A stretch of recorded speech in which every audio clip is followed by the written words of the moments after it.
ശുപാർശയിലേക്ക് നൽകുകയാണ്. എന്റെ സ്നേഹിതരെ, എന്നെ കേട്ടുകൊണ്ടിരിക്കുന്ന പ്രവൃത്തിയോട് വളരെ ഗൗരവത്തോടെ നിങ്ങൾ ഓർമ്മപ്പെടുത്തുന്നു.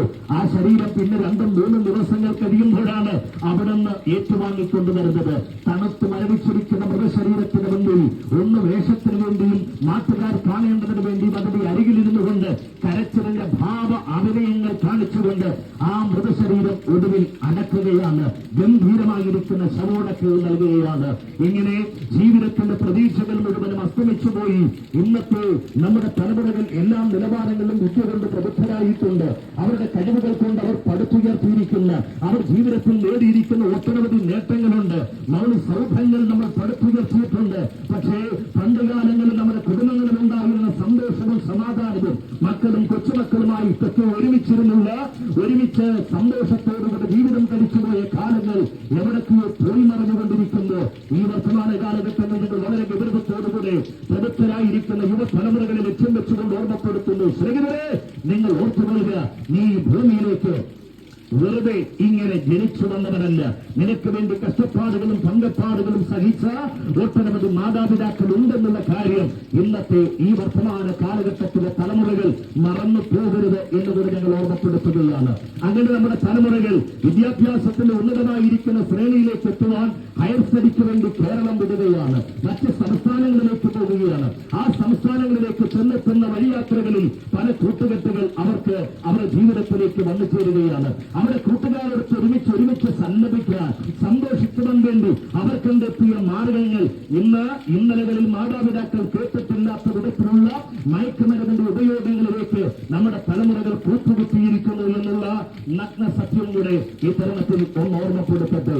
എന്റെ മാന്യ ശ്രോതാക്കൾ അറിയൂ, ഇന്ന് ഏറ്റവും കൂടുതൽ തലമുറകൾ ഉപയോഗിക്കുന്ന മയക്കുമരുന്നിന്റെ ആ പേര് എന്ത് എന്ന് ചോദിച്ചാൽ MDMA എന്ന് പറയുന്ന മാരകമായിരിക്കുന്ന വിഷമാണ് ഇന്നത്തെ തലമുറകൾ ഉപയോഗിച്ചുകൊണ്ടിരിക്കുന്നത്. ഒരു കാലഘട്ടങ്ങളിൽ നാട്ടിൻപുറങ്ങളിൽ 1-2 കുടിയന്മാരായിരുന്നു ഉണ്ടായിരുന്നത്. അവർ വരക്കെ വൈകുന്നേരങ്ങളിൽ പാട്ടുമൊക്കെ പാടി ആരടാതൊക്കെ ചോദിച്ച് ഒച്ചയും ബഹളവും വെച്ച് ഇട്ടിരിക്കുന്ന ഷർട്ടിന്റെ ബട്ടൺസുകൾ അഴിച്ച് പുറകോട്ടൊന്ന് ആ ഷർട്ടിന്റെ കോളറൊന്ന് വലിച്ചു വെച്ച് ഉടുത്തിരിക്കുന്ന മൂടൊന്ന് പൊക്കിയെടുത്ത് തുടയിലേക്കൊന്ന് അടിച്ചു തല്ലി തിരുമി കവലകളിൽ നിന്നുകൊണ്ട് ശബ്ദമുയർത്തിക്കൊണ്ട് ചില വാക്കുകൾ ഉപയോഗിച്ചുകൊണ്ടും ആളുകളെയൊക്കെ ഒന്നും വിരട്ടിക്കൊണ്ടിരുന്ന ഒരു കാലഘട്ടം. അവരെ നോക്കിക്കൊണ്ടും അവരുടെ പേര് പറഞ്ഞുമൊക്കെ മക്കളെയും കൊച്ചുമക്കളെയും ഭയപ്പെടുത്തി ഭക്ഷണം കഴിപ്പിച്ച മാതാപിതാക്കൾ ഉണ്ടായിരുന്നു. എന്നാൽ ഇന്ന് അതല്ല സ്ഥിതി. ഇന്ന് മാതാപിതാക്കൾ ആ കൊച്ചുമക്കളെ കാണുമ്പോൾ പേടിച്ചകത്ത് കയറേണ്ടി വരുന്ന കാലം എത്ര ഭയാനകമായിരിക്കുന്നു. ഒരു കാലഘട്ടങ്ങളിൽ മാതാപിതാക്കൾ വീട്ടിലേക്ക് വരുമ്പോൾ, ഒന്നുകൂടെ പറഞ്ഞാൽ തലമൂത്തിരിക്കുന്ന ആളുകൾ വീട്ടിലേക്ക് വരുമ്പോൾ ഇരുന്നിരിക്കുന്ന ഇടത്ത് നിന്നുകൊണ്ട് സ്ത്രീയായാലും പുരുഷനായാലും കുഞ്ഞുങ്ങൾ ചാടിയെഴുന്നേൽക്കും. പക്ഷേ ഇന്ന് സ്ഥിതി നേരെ തിരിച്ചാണ്. കുഞ്ഞുങ്ങൾ നടന്നു വരുമ്പോഴേ കാണുമ്പോഴേ വീട്ടുമുറ്റത്തിന്റെ വഴിയോരങ്ങളിൽ കാതോർത്തിരുന്ന മാതാപിതാക്കൾ മെല്ലെ എഴുന്നേറ്റ് മാറുകയാണ്. എന്ന് പറഞ്ഞാൽ എന്താണ് സംഭവിക്കാൻ പോകുന്നെന്ന് ആർക്കും പിടിയില്ല. ഇന്നത്തെ തലമുറയുടെ കയ്യിൽ ഏത് മാരകയായുധമായിരിക്കുമെന്ന് ഇവിടെ ഒരു പിടിയുമില്ല. സ്നേഹിതരെ, നാട്ടുമ്പുറങ്ങളിൽ ഒട്ടനവധി വാർത്തകൾ നമ്മൾ കണ്ടിട്ടുണ്ട്, കേട്ടിട്ടുണ്ട്. എന്ന് നേരെ പറയുന്ന ജന്മം നൽകിയ മാതാവിന്റെ മാർഗത്തിലേക്ക് കടാര കുത്തിയിറക്കാൻ മടി കാണിക്കാത്ത നരനായാട്ട് നടത്തുന്ന ഒട്ടനവധി തലമുറകൾ ഈ കാലഘട്ടങ്ങളിലും വർദ്ധിച്ചു വന്നുകൊണ്ടിരിക്കുന്നു എന്ന യാഥാർത്ഥ്യം കൂടെ നിങ്ങളുടെ മനസ്സിലേക്ക് ഞങ്ങൾ ചേർത്ത് വെക്കുകയാണ്. തീർന്നില്ല, പണം ചോദിച്ചിട്ട് കിട്ടാതെ വരുമ്പോ അപ്പനെ പ്രത്യേകമായി പേര് പറഞ്ഞ് കാണിച്ചു കൊടുത്ത്, അപ്പൻ യാത്ര ചെയ്യുന്ന വാഹനവും കാണിച്ചു കൊടുത്ത് കൊട്ടേഷൻ ടീമുകളെ നിരത്താൻ മടി കാണിക്കാത്ത ഒരു വൃത്തികെട്ട തലമുറകൾ ഈ കാലഘട്ടത്തിലും വർദ്ധിച്ചുകൊണ്ടിരിക്കുന്നു. ഇതിന്റെ പിന്നിലൊക്കെ അവരെ ത്രസിപ്പിക്കുന്നത് മറ്റൊന്നുമല്ല, മദ്യവും മയക്കുമരുന്നും തന്നെയാണ്. സ്നേഹിതരെ, ഞങ്ങൾ ഈ സന്ദേശം പറയുമ്പോൾ ഒരു തുള്ളി മദ്യം രുചിച്ചു നോക്കാതെ, മയക്കുമരുന്നിന്റെ യാതൊരുവിധ ആസക്തിയിലും ഞങ്ങളുടെ ജീവിതത്തെ പെട്ടുപോകാൻ അനുവദിക്കാതെ അവയിൽ നിന്നെല്ലാം 100% ഞങ്ങൾ വിമോചനം പ്രാപിച്ചവരായതുകൊണ്ട് ഞങ്ങൾക്കുണ്ടായ വിമോചനത്തിന്റെ യാഥാർത്ഥ്യമാണ് നിങ്ങളുടെ ഹൃദയങ്ങളിലേക്ക് ഞങ്ങൾ ഗാനങ്ങളിലൂടെയും പ്രഭാഷണങ്ങളിലൂടെയും പങ്കുവെച്ചുകൊണ്ടിരിക്കുന്നത്. സ്നേഹിതരെ, നാട്ടിലുണ്ടാകുന്ന ഇങ്ങനെയുള്ള അരാജകത്വത്തിന്റെ പിന്നിൽ അവർക്ക് ത്രസിപ്പിക്കുവാൻ നമ്മുടെ ഇവിടുത്തെ രാഷ്ട്രീയവും ഒട്ടും പുറകിലല്ല. അത് ഇടതും വലതും മൂന്നാം മുന്നണികളുമാകട്ടെ, അങ്ങനെ യുവ തലമുറകളെ അവരുടെ കീശയിലേക്ക് കൊണ്ടുവരാൻ, അവരുടെ ആശയങ്ങൾ പകർത്താൻ, അവരുടെ ആവേശത്തിന് വേണ്ടി ആയുധങ്ങൾ എടുത്തുകൊണ്ട് പൊരുതാൻ, അവർക്ക് അവരുടെ ബുദ്ധിമണ്ഡലങ്ങളെ ത്രസിപ്പിക്കാൻ അവരും ഒഴിച്ചു കൊടുക്കുന്നു, അവരും പകർന്നു കൊടുക്കുന്നു. മദ്യവും മയക്കുമരുന്നിന്റെയും വലിയ കവിഞ്ഞൊഴുക്കാണ്. സ്നേഹിതരെ, ഇങ്ങനെയുള്ള ഉപയോഗങ്ങളിൽ നമ്മുടെ നാട് മുടിയുമ്പോൾ അങ്ങനെയുള്ള തലമുറകളെ ഓർത്തുകൊണ്ട് കരയുന്ന ഗൗരവത്തോടുകൂടെയാണ്. കാലാവസ്ഥകളുടെ പ്രതികൂലമാകുന്ന സാഹചര്യങ്ങൾ ഉണ്ടെങ്കിലും ഇങ്ങനെയുള്ള സന്ദേശങ്ങൾ ഈ നാട് നീളം ഞങ്ങൾ പറയുന്നതിന്റെ ഛേദോവികാരം നിങ്ങളെല്ലാവരും വിലപ്പെട്ടവരാണ്. ഇവിടുത്തെ രാഷ്ട്രീയത്തിന് നിങ്ങൾക്ക് 5 വർഷങ്ങൾക്ക് ഒരിക്കൽ മതി. അവിടുത്തെ രാഷ്ട്രീയ നേതാക്കന്മാർക്ക് നിങ്ങളുടെ വോട്ടും നിങ്ങളെയുമൊക്കെ അന്ന് അവർ യാത്ര ചെയ്യുന്ന വാഹനങ്ങൾ താഴ്ത്തിയിട്ട് ചിരിച്ചു കാട്ടുന്ന മുഖവുമായി ഒരു പരിചയമില്ലാത്തവരെയും കൈവീശിപ്പോകുന്ന 5 വർഷങ്ങളിൽ ഒരിക്കൽ വരുന്ന നേതാക്കന്മാരെ നിങ്ങൾ കണ്ടിട്ടുണ്ട്. 1 മാസത്തിന് മുമ്പ് വരെ ഈ കവലകളിലും ഉഗ്രമായിരിക്കുന്ന ഉജ്ജ്വലമായിരിക്കുന്ന ഇടതിന്റെയും വലതിന്റെയും മൂന്നാം മുന്നണിയുടെയും ഒക്കെ ഘോരമായുള്ള പ്രഭാഷണങ്ങൾ നിങ്ങൾ കേട്ടിട്ടുണ്ട്. അവരുടെ പ്രകടന പത്രികകൾ നിങ്ങളുടെ വീട്ടിനകത്ത് ഇപ്പോഴുമുണ്ട്. ഇനി ഏതാനും ചില ദിവസങ്ങൾ മാത്രമേ, മണിക്കൂറുകൾ മാത്രമേ ഉള്ളൂ. 1 മാസത്തിനപ്പുറം നാം വോട്ട് ചെയ്തപ്പോൾ ആരാണ് ഇനി ഭാരതത്തിന്റെ ശിലാകേന്ദ്രങ്ങളിലേക്ക് വരാൻ പോകുന്നത്? ആശയും ആവേശവും പേറിക്കൊണ്ട് ഇപ്പോൾ വോട്ട് ചെയ്ത അനുഭാവികളെ രാഷ്ട്രീയ ആവേശം കൊണ്ട് നിൽക്കുകയാണ്. ഓരോ നിമിഷങ്ങളും ദൃശ്യമാധ്യമങ്ങളിൽ കൂടെ അതിന്റെ വാർത്തകൾ ശ്രമിക്കാൻ ഇങ്ങനെ ഊറ്റം കൊണ്ട് നിൽക്കുകയാണ്. ഇവിടുത്തെ മീഡിയകൾ ഒരു ഭാഗത്ത് വോട്ടും ഇലക്ഷനും അവർ നടത്തിയിട്ടുണ്ട്. ഏതാ തെരഞ്ഞെടുപ്പിൽ ഇനി ആരാണ് വരാൻ പോകുന്നത് എന്നത് നാട്ടുമ്പുറങ്ങളിൽ അവരൊരു തെരഞ്ഞെടുപ്പ് ഫലം അവർ വിട്ടിട്ടുണ്ട്. ഓരോ മീഡിയകളും പുറത്തുവിട്ടിരിക്കുന്ന വാർത്തകൾക്ക് വ്യത്യസ്തമായിരിക്കുന്ന അളവ് പോലാണ്. എന്നാൽ വോട്ട് ചെയ്തിരിക്കുന്ന അനുഭാവികളെ സംബന്ധിച്ചിടത്തോളം ഞാൻ ചെയ്തിരിക്കുന്ന ആൾ ജയിക്കണമെന്നാണ് അവരുടെ ആഗ്രഹമുണ്ടെങ്കിലും ഒരു കാര്യം ഞാൻ നിങ്ങളുടെ മുമ്പിലേക്ക് ഓർമ്മപ്പെടുത്താം. നിങ്ങളുടെ മുമ്പിലേക്ക് കിട്ടിയിരിക്കുന്ന പ്രകടന പത്രികയിൽ എവിടെങ്കിലും നിങ്ങളുടെ കണ്ണുടക്കിയിട്ടുണ്ടോ? മനസ്സിലുടക്കുന്ന ഒരു വാചകം നിങ്ങൾ എവിടെങ്കിലും കണ്ടിട്ടുണ്ടോ? ഞങ്ങൾക്ക് 5 വർഷം ഭരണം തന്നാൽ ഇവിടുത്തെ മദ്യഷാപ്പുകൾ പൂട്ടാം, ഇവിടുത്തെ മയക്കുമരുന്നിന്റെ ഉപയോഗം നടത്തുന്നതിന് നേരെ ശക്തമായ നിലപാടെടുക്കാമെന്ന് ഇവിടുത്തെ ഏതെങ്കിലും ഒരു രാഷ്ട്രീയ പ്രസ്ഥാനം അങ്ങനെ ഒരു പ്രകടന പത്രിക ഇറക്കിയിട്ടുണ്ടോ? ഇല്ലെന്നാണ് ഞങ്ങളുടെ വാദം. അതുകൊണ്ട് അർത്ഥസംഖ്യക്കിടയില്ലാതെ വണ്ണം ഞങ്ങൾ ആവേശത്തോടുകൂടി ഉയർത്തുകയാണ്. ഞങ്ങൾ ഉയർത്തുന്ന മഹനീയമായിരിക്കുന്ന സന്ദേശത്തിന് മാത്രമേ ഉലക ചരിത്രത്തിൽ മാനവ കുലത്തിന് മാറ്റം വരുത്തുവാൻ കഴിഞ്ഞിട്ടുള്ളൂ. ആ സന്ദേശത്തിന് വക്താക്കളായി ഇന്നുകൊണ്ട് ഈ പ്രതികൂല സാഹചര്യങ്ങളിൽ ഞങ്ങൾ ആ സന്ദേശം കൈമാറ്റം ചെയ്യുകയാണ്. അത് മറ്റൊന്നുമല്ല, ഇവിടെ ഇടത് പറയാത്തത്, ഇവിടുത്തെ വലത് പറയാത്തത്, ഇവിടുത്തെ മൂന്നാം മുന്നണികൾ പറയാത്തത് ഒരു മഹനീയമായ സന്ദേശം. സകല മനുഷ്യരെയും ഒന്നിച്ചു ഓർത്ത് വെക്കുന്ന, നിങ്ങൾ ഉയർത്തുന്ന കൊടിയുടെ നിറമോ വലിപ്പമോ നോക്കാതെ, നിങ്ങളുടെ ജാതിയോ കുലമോ വർണ്ണമോ വർഗമോ നോക്കാതെ മനുഷ്യന് മാറ്റം വരുത്തുവാൻ കഴിവുള്ള ഉലക ചരിത്രത്തിലെ ഏക സന്ദേശം അതാണ് സുവിശേഷം. സ്നേഹിതരെ, ഞങ്ങളെ പോലുള്ള ആളുകളുടെ ജീവിതത്തിന് മാറ്റം വരുത്തിയത് ആ സുവിശേഷമാണ്. എന്റെ സ്വദേശം ആലപ്പുഴയാണ്. രക്തപ്പുഴകളുടെ നാടായിരിക്കുന്ന ആലപ്പുഴയുടെ മണ്ണിൽ ഏകദേശം 8ാം ക്ലാസ്സിൽ പഠിക്കുന്ന സമയം തൊട്ടേ അരയിൽ കത്തിയും തിരികിക്കൊണ്ട് ഒരു പ്രാകൃത മനുഷ്യനായ രാഷ്ട്രീയത്തിന് വേണ്ടി ഓടിയ ഒരു വല്ലാത്ത പൈശാചിക കാലം എനിക്കുമുണ്ടായിരുന്നു. പക്ഷേ ഞാൻ ഇന്ന് അഭിമാനത്തോടെ നിങ്ങളുടെ മുന്നിൽ ഈ മൈക്രോഫോൺ പിടിച്ചു നിൽക്കുമ്പോൾ ഞാൻ ഓർമ്മപ്പെടുത്തട്ടെ സ്നേഹിതരെ, എനിക്ക് മാറ്റം വരുത്തിയത് ജീവിക്കുന്ന ദൈവത്തിന്റെ മഹാസ്നേഹത്തിന്റെ സന്ദേശമാണ്. ആ സന്ദേശമാണ് നിങ്ങളുടെ തലമുറകൾക്ക് മാറ്റം വരുത്തുവാൻ പര്യാപ്തമായ ഏക സന്ദേശം. ആ സന്ദേശത്തിന്റെ സവിശേഷത ഒട്ടനവധിയാണ്. എല്ലാം വിവരിക്കുവാൻ ഞങ്ങളുടെ മുമ്പിൽ സമയമില്ല. ഇനിയും ഞങ്ങൾ ആഗ്രഹിക്കുന്ന ചില കവലകളും ഞങ്ങൾക്ക് പിന്നിടേണ്ടിയിരിക്കുന്നു. നിങ്ങളെപ്പോലുള്ള പ്രബുദ്ധരായ ഒട്ടനവധി ശ്രോതാക്കളെ ഞങ്ങൾ അഭിസംബോധന ചെയ്യാൻ ആഗ്രഹിച്ചാണ് ഈ പ്രതികൂല സാഹചര്യങ്ങളിൽ ഞങ്ങൾ വന്നു ചേർന്ന് നിൽക്കുന്നത്. ഇനി നിങ്ങൾ ശ്രദ്ധിക്കൂ, എന്താണ് ഞങ്ങൾ ഈ പറയുന്ന സന്ദേശത്തിന്റെ ആകമാന തുകയെന്നാണ്? ഉത്തരം പറയാൻ സ്നേഹിതരെ, നിങ്ങൾ അറിയണം, വളരെ ഗൗരവത്തോടെ നിങ്ങൾ ആ യാഥാർത്ഥ്യം ഒന്ന് തിരിച്ചറിയണം. മനുഷ്യന്റെ ജീവിതത്തിൽ അടിഞ്ഞുകൂടിയിരിക്കുന്ന ഒരു യാഥാർത്ഥ്യമാണ് അവന്റെ പാപം എന്നുള്ളത്. പാപം എന്ന പദം കേൾക്കുമ്പോൾ പ്രഭാഷകൻ ഏതെങ്കിലും തരത്തിൽ കണ്ടുപിടിച്ച പ്രഭാഷകരുടെ നിഘണ്ടുവിൽ മാത്രം തെളിയുന്ന ഒരു പദപ്രയോഗമല്ല സ്നേഹിത. ഈ ഭൂമിയിൽ ജനിച്ചു കൊണ്ടിരിക്കുന്ന സകല മനുഷ്യരിലും ആ പാപമുണ്ട്. സത്യത്തിൽ പാപത്തിന്റെ അർത്ഥമെന്ത? സിഗരറ്റ് വലിക്കുന്നതോ, മയക്കുമരുന്ന് ഉപയോഗിക്കുന്നതോ, അനാശാസ്യ പ്രവർത്തനം ചെയ്യുന്നതോ അല്ല സത്യത്തിൽ പാപം. നിങ്ങൾ ശ്രദ്ധിക്കൂ. പിന്നെ എന്താണ് പാപം? പാപം ലക്ഷ്യം തെറ്റുക എന്നുള്ളതാണ് പാപത്തിന്റെ നിർവചനം. ഒന്നുകൂടെ സമർത്ഥിക്കുന്നു, ഈ ഭൂമിയിൽ ഞാനും നിങ്ങളുമൊക്കെ ജനിച്ചു വീണതിന്റെ പിന്നിൽ നമ്മയൊക്കെ സൃഷ്ടിച്ച ഒരു സൃഷ്ടിതാവുണ്ട്. മനുഷ്യനെ കുറിച്ച് വിശുദ്ധ ബൈബിൾ പറയുന്നു, അത്ഭുതവും അതിശയകരവുമായിട്ടാണ് മനുഷ്യനെ നിർമ്മിച്ചത്. അത് ക്രിസ്ത്യാനിയെ മാത്രമല്ല, അത് മുസൽമാനെ മാത്രമല്ല, അത് ഹിന്ദുവിനെ മാത്രമല്ല, മനുഷ്യനായി ഈ ഭൂമിയിൽ ഇരുകാലി മൃഗമെന്ന് മനുഷ്യനെ ശാസ്ത്രലോകം വിശേഷിപ്പിക്കുന്നു. അങ്ങനെ ഇരുകാലി മൃഗമായി ഭൂമിയിൽ ജനിച്ചിട്ടുള്ള സകല മനുഷ്യരുടെയും പിന്നിലെ സൃഷ്ടിതാവ് ദൈവമാണ്. ആ ദൈവം പ്രപഞ്ചത്തിന്റെ സൃഷ്ടിതാവാണ്. നാം കാണുന്ന മണ്ണും മരക്കാലും ഈ മഴയും വെയിലും കാറ്റും മഞ്ഞുമൊക്കെ ഇങ്ങനെ അനുക്രമങ്ങളിൽ കൃത്യമായി മനുഷ്യന് ജീവിതത്തിലേക്ക് സമ്മാനിക്കുന്ന പ്രകൃതിയുടെ മേൽ അധികാരമുള്ള ഒരു സർവേശ്വരൻ. ആ ദൈവം ഈ ഭൂമിയിൽ മനുഷ്യനെ ആക്കി വെച്ചിരിക്കുന്നതിന്റെ ആത്യന്തികമായിരിക്കുന്ന ലക്ഷ്യം മറ്റൊരു മതഗ്രന്ഥവും പറയാതിരിക്കുമ്പോൾ കൃത്യതയോടുകൂടെ വിശുദ്ധ ബൈബിൾ അതിന് ഉത്തരം നൽകുന്നുണ്ട്. എന്തിനായിരുന്നു മനുഷ്യനെ ഇവിടെ ഭൂമിയിലാക്കി വെച്ചിരിക്കുന്നത്? പറയാം, സൃഷ്ടിതാവായിരിക്കുന്ന ദൈവത്തിന് മഹത്വം കരയേറ്റേണ്ടതിന് വേണ്ടി, ആ ലക്ഷ്യത്തിന് വേണ്ടിയാണ് മനുഷ്യനെ ഭൂമിയിലാക്കി വെച്ചത്. പക്ഷേ മനുഷ്യൻ തന്റെ ജീവിതത്തിൽ നിന്നും എവിടൊക്കെയോ മാറി മാറിപ്പോയി. ഇനി ഒരു കാര്യം കൂടി ഓർമ്മപ്പെടുത്തട്ടെ സ്നേഹിത, ആ കമ്പ്യൂട്ടറിന്റെ നിയന്ത്രണത്തിനകത്ത് ഒരു റോബോട്ട് മനുഷ്യനെ നിയന്ത്രിക്കുന്ന റിമോട്ട് പോലെയല്ല മനുഷ്യരെന്നും കൂടെ ഞങ്ങളിവിടെ സമർപ്പിക്കുകയാണ്. ഒന്നുകൂടി ഓർമ്മപ്പെടുത്താം, നമ്മളെ ഇവിടെ ദൈവം ഒരു ഫ്രീ മൈൻഡുള്ള ഒരു വ്യക്തിത്വമായിട്ടാണ് ഇവിടെ ജനിച്ചിരിക്കുന്നത്. ഞാൻ നിങ്ങളുമൊക്കെ പിറന്നിരിക്കുന്നത്. നമുക്കറിയാം, ഒരു കോഴിക്കുഞ്ഞ് മുട്ട വിരിഞ്ഞ് പുറത്തു വന്നാൽ അത് ചെയ്യാൻ തുടങ്ങുന്നത് ഏതെങ്കിലും ഒരു ക്ലാസ്സിൽ പോയി പഠിച്ചിട്ടല്ല.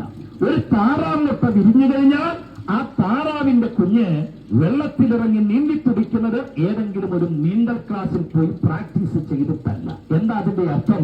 ഈ സൃഷ്ടിക്ക് പിന്നിൽ, ഈ ഭൂമിയിലുള്ള മറ്റ് ജീവജാലങ്ങളുടെയൊക്കെ പിന്നിൽ അതിന് ദൈവം ആക്കി വെച്ചിരിക്കുന്നതിന്റെ ഉദ്ദേശം അതിന്റെ ബുദ്ധിമണ്ഡലങ്ങളിൽ, അതിന്റെ ബ്രെയിനിൽ ദൈവം സമർപ്പിച്ചാക്കി വെച്ചിരിക്കുകയാണ്. അതുകൊണ്ട് തന്നെയാണ് നമ്മൾ വളർത്തുന്ന കന്നുകാലികൾ അത് പെറ്റു കഴിയുമ്പോൾ അതിന്റെ കുഞ്ഞുങ്ങൾ പെട്ടെന്ന് കൈകാൽ കുടഞ്ഞ് 1-2 മിനിറ്റിനകത്ത് വേഗത്തിൽ അത് ചാടി എഴുന്നേറ്റ് പൂപാലുകളൊക്കെ ഒന്ന് ആട്ടി അത് വേഗത്തിൽ അതിന്റെ മാതാവിന്റെ അകത്തിലേക്ക് ചെല്ലുന്നത്. ഇത് ആര് പറഞ്ഞു കൊടുത്ത്? അതിനെ വളർത്തിയ ഉടയവൻ പറഞ്ഞു കൊടുത്തില്ല. പക്ഷെ അതിനെ ഈ ഭൂമിയിലാക്കി വെച്ചിരിക്കുന്നവൻ അങ്ങനെയാണ് അതിനെ നിർമ്മിച്ചിരിക്കുന്നത്. പക്ഷെ ഒരു മനുഷ്യന് ഇവിടെ പിറന്നാൽ 6 മാസം കൊണ്ടാണ് മുട്ടയെ വലിയാൻ തുടങ്ങുന്നത്. പിന്നെ 1 വർഷമെടുക്കും അവനൊന്ന് കാലേവുന്ന് നിൽക്കാൻ. ഇങ്ങനെ പഠിപ്പിച്ചു കൊടുത്താണ് പിന്നീട് അവനെ നടത്താൻ നാം പഠിപ്പിക്കുന്നത്. അതിന്റെ അർത്ഥം അവന്റെ ബ്രെയിൻ ശൂന്യമാണ്. ഇവിടെ എന്തായി തീരാനെന്നുള്ളത് ഈ ഭൂമിയിൽ ജനിച്ചതിന് ശേഷം വ്യക്തിപരമായി ഓരോരുത്തർ തിരഞ്ഞെടുക്കണം. എന്നെ സ്നേഹിതരെ, എന്നെ കേട്ടുകൊണ്ടിരിക്കുന്ന ഇതര തൊഴിലിൽപ്പെട്ടവരുണ്ട്, ഇതര മേഖലകളിൽ ശ്രദ്ധിച്ചുകൊണ്ടിരിക്കുന്നവരുണ്ട്. നിങ്ങൾ എന്തായി തീരണം എന്നുള്ളത് നിങ്ങളുടെ ജീവിത കാലഘട്ടങ്ങളിൽ നിങ്ങൾ തിരഞ്ഞെടുത്ത തിരഞ്ഞെടുപ്പാണ്. എന്നാൽ ആ തിരഞ്ഞെടുപ്പിന്റെ ആ മേഖലകളിലാണ് പലപ്പോഴും തലമുറകൾ വഴിപിഴച്ചുകൊണ്ടിരിക്കുന്നത്. ഇന്നത്തെ നമ്മുടെ സമൂഹം വഴിപിഴച്ചുകൊണ്ടിരിക്കുന്നത്. ലക്ഷ്യം എവിടൊക്കെയോ തെറ്റിപ്പോയി. അവിടെയാണ് നമ്മളെ ത്രസിപ്പിച്ച മദ്യം വരുന്നത്. അവിടെയാണ് നമ്മളെ ആവേശം കൊള്ളിച്ച മയക്കുമരുന്ന് വരുന്നത്. ഇവയെല്ലാം മനുഷ്യനെ കൊണ്ടെത്തിച്ചത് ദൈവത്തിൽ നിന്നും അകന്നകന്ന് അവൻ ഏതോ അധമമായിരിക്കുന്ന ലോകത്തിലേക്ക് ചെന്ന് കയറുകയാണ്. എന്നാൽ ഇവിടെ മറ്റൊരു സന്ദേശം ഞാൻ ഇവിടെ തുടങ്ങി വെച്ചല്ലോ. അവിടെയാണ് സന്ദേശമെന്ന ആ സന്ദേശത്തിന്റെ ഗൗരവം സുവിശേഷത്തിൽ കൂടെ ഞങ്ങൾ സമർപ്പിക്കുന്നത്. ആ സന്ദേശം സുവിശേഷത്തിൽ കൂടെ മനുഷ്യനെ തിരിച്ച് ദൈവത്തിലേക്ക് അടുപ്പിക്കുകയാണ്. ദൈവബോധത്തിലേക്ക് വന്നാൽ മനുഷ്യന് സംഭവിക്കുന്നത് അവന് കുറ്റബോധമുണ്ടാകും. എന്ന് പറഞ്ഞാൽ അവരനെ കാണുമ്പോൾ അവനും എന്നെപ്പോലൊരു സഹജീവിയാണ്. അവനും ഇവിടെ ജീവിക്കുവാനുള്ളവനാണ്. അവന്റെ നേരെ ജാതിയുടെ പേരിലോ മതത്തിന്റെ പേരിലോ രാഷ്ട്രീയത്തിന്റെ പേരിലോ കുലത്തിന്റെ പേരിലോ വർഗത്തിന്റെ പേരിലോ സമ്പത്തിന്റെ വ്യവസ്ഥയുടെ ഉയർച്ചകളുടെ താഴ്ചകളുടെ പേരിലോ അവനെ വേർനിർത്താൻ പറ്റില്ല. അവനും ചേർത്ത് നിർത്തും. അവനും ഈ ഭൂമിയിൽ ദൈവത്തിന്റെ സൃഷ്ടിയാണെന്ന് മനസ്സിലാക്കുകയാണ്. ഒരുപക്ഷെ ജന്മം കൊണ്ട് ഹിന്ദു ബാക്ക്ഗ്രൗണ്ടിലായിരിക്കുക, ക്രിസ്ത്യൻ പാരമ്പര്യത്തിലായിരിക്കുക, ഇസ്ലാം പാരമ്പര്യത്തിലായിരിക്കാം. എങ്കിലും മനുഷ്യനാണോ? അവനെ മനുഷ്യനായി കാണാൻ പഠിപ്പിക്കുന്ന സന്ദേശമാണ് സുവിശേഷം.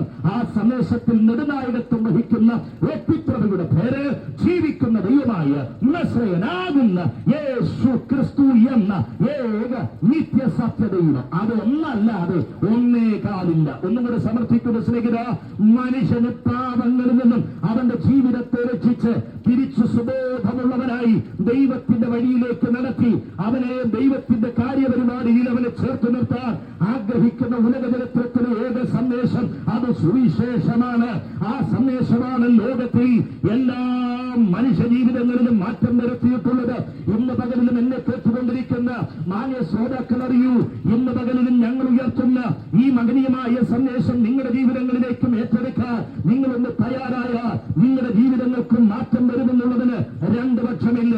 വഴിപിഴച്ചു പോയിരിക്കുന്ന തലമുറകളെ നിരവധി സ്ഥലങ്ങളിലേക്ക് നിങ്ങൾ കൊണ്ടുപോയി നേർച്ച കൊണ്ടും കാഴ്ച കൊണ്ടും വഴിപാടുകൾ കൊണ്ടും യാഗം കൊണ്ടും യോഗം കൊണ്ടുമൊക്കെ ജീവിതത്തിൽ അവനൊരു മാറ്റമുണ്ടാകുമെന്ന് കരുതി ഇനി തീർന്നില്ല. ഡ്രഗ് അഡിക്ഷൻ സെന്ററുകളുണ്ട്, അവിടെ കൊണ്ടുപോയി കൗൺസിലിംഗ് ചെയ്യിച്ച നിരവധി ആളുകളുണ്ട്.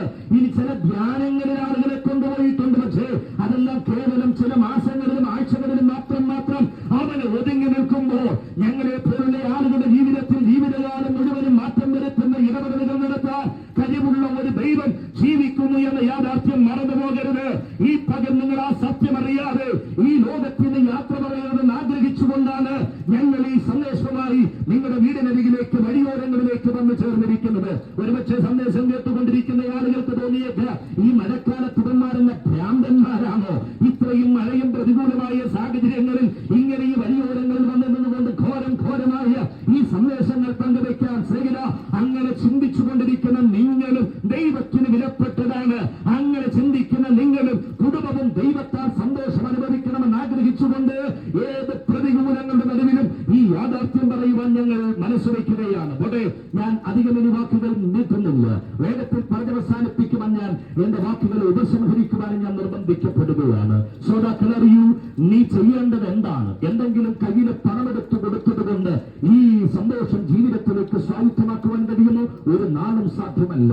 നിന്റെ വസ്തുവകളോ വീടുകളോ ഏതെങ്കിലും വിറ്റിട്ട് ഇതിന് ഏതെങ്കിലും മോക്ഷം കിട്ടാൻ ഇത് ദാനധർമ്മം ചെയ്തേക്കാം എന്ന് കരുതിയാൽ സ്നേഹിത, അതൊന്നും പ്രയോജനമല്ല. പിന്നെ എന്താണ് ചെയ്യേണ്ടത്? ഉത്തരം വളരെ ലളിതമാണ്. നീ ഇരിക്കുന്ന ഇരുത്തിയിൽ നിൽക്കുന്ന നിൽപ്പിൽ എവിടെയായിക്കൊള്ളട്ടെ ഈ ശബ്ദപരിധി നിനക്ക് കേൾക്കാൻ കഴിയുന്നുണ്ടെങ്കിൽ അവിടെയായിരുന്നു കൊണ്ട് ദൈവത്തോട് പറയണം, പ്രപഞ്ചത്തെ ചമച്ച സർവേശ്വര, സകലത്തിനും ഉടയവനായിരിക്കുന്ന സർവശക്തനെ, ഞാൻ ഒരു പാപിയാണ്. കുറ്റസമ്മതം നടത്തണം. ഞാനൊരു പാപിയാണ്.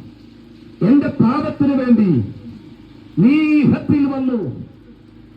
പാപത്തിന് പരിഹാരം വരുത്താൻ നീ എനിക്ക് വേണ്ടി മരിച്ചു. നിന്റെ പുണ്യാക രക്തത്താൽ എന്നെ ഒന്ന് കഴുകണമേ. ഞാൻ അങ്ങയുടെ മകനായി മകളായി ജീവിക്കാൻ എന്നെ തന്നെ സമർപ്പിക്കുന്നു. സ്നേഹിത, ഒരു സാമ്പ്രാണിയുടെ ബലം വേണ്ട, ഒരു മെഴുകുതിരിയുടെ ബലം വേണ്ട, കുന്തിരിക്കം വേണ്ട, കർപ്പൂരങ്ങൾ വേണ്ട, ഇതൊന്നും വേണ്ട.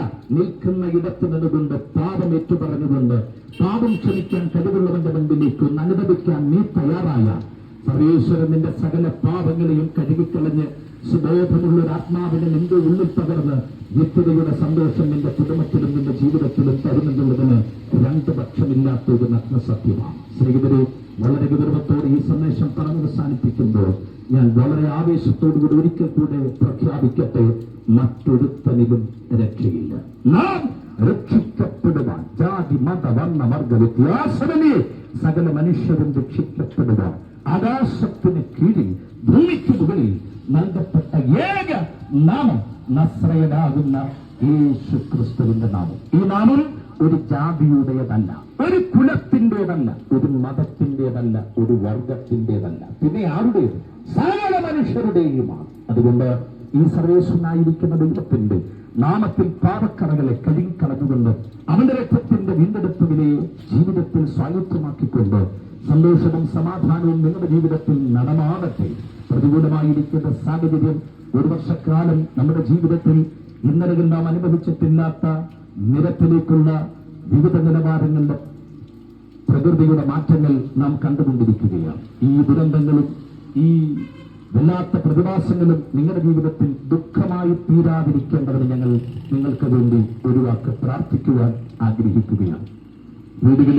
വീടുകളിൽ ഒക്കെ ശ്രദ്ധിച്ച മാന്യ സ്വഭാവം ഈ സന്ദേശത്തിൽ കൂടെ നിങ്ങളുടെ ജീവിതത്തിൽ സർവേശ്വരനായിരിക്കുന്ന ദൈവം സകല മാറ്റങ്ങളും വരുത്തി നിത്യമായിരിക്കുന്ന സമാധാനവും ആശ്വാസവും നൽകട്ടെ എന്ന് ആത്മാർത്ഥമായി ആശംസിച്ചുകൊണ്ട് എന്റെ വാക്കുകൾക്ക് ഇവിടെ വിരാമം കുറിക്കുന്നു.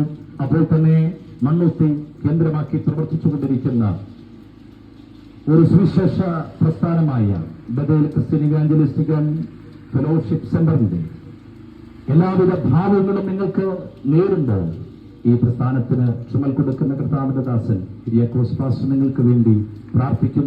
സർവേശ്വരനായിരിക്കുന്ന ദൈവം നിങ്ങളെ അനുഗ്രഹിക്കുമാറായിരിക്കും. സ്നേഹവാനായ ദൈവമേ, സ്വർഗസ്ഥനല്ല വാഴ്ത്തപ്പെട്ട പിതാവേ, ഈ ചൗറാമ്പാടത്തിന്റെ ഈ പ്രദേശത്ത് കടന്നു വന്ന് കർത്താവായ യേശുക്രിസ്തുവിനെ ഉയർത്തുവാൻ സ്വർഗം ഞങ്ങൾക്ക് കൃപ തന്നതോർത്ത് നന്ദിയോടെ സ്തോത്രം. കാലാവസ്ഥ പ്രതികൂലമാണെങ്കിലും ഇത് വികസനേഷം കേട്ടതായ ജീവിതങ്ങളിലെ ഒരാശ്വാസമായി തീരുവാൻ സ്വർഗമുണ്ടാക്കണമേ. ദൈവാത്മകയുടെ ഒരുപാടാകണമേ. മദ്യം മയക്കുമരുന്ന് ആത്മഹത്യാ പ്രവണതകൾ തകർന്ന കുടുംബങ്ങളൊക്കെയും ആമേ ക്രിസ്തുവിലൂടെ ഒന്നായി തീർന്ന കർത്താവിന്റെ ആമേ രാജ്യത്തിന്റെ അവകാശികളായി തീരുവാൻ ഈ ശുശ്രൂഷകൾ മുഖാന്തരമാക്കി തീർക്കണമേ. ദൈവപ്രവൃത്തി കാണുവാൻ ഇവിടെയാക്കണം. പ്രാർത്ഥന ഘടനായി സ്തോത്രം. യേശുവിൻ നാമത്തിൽ തന്നെ ആമേൻ.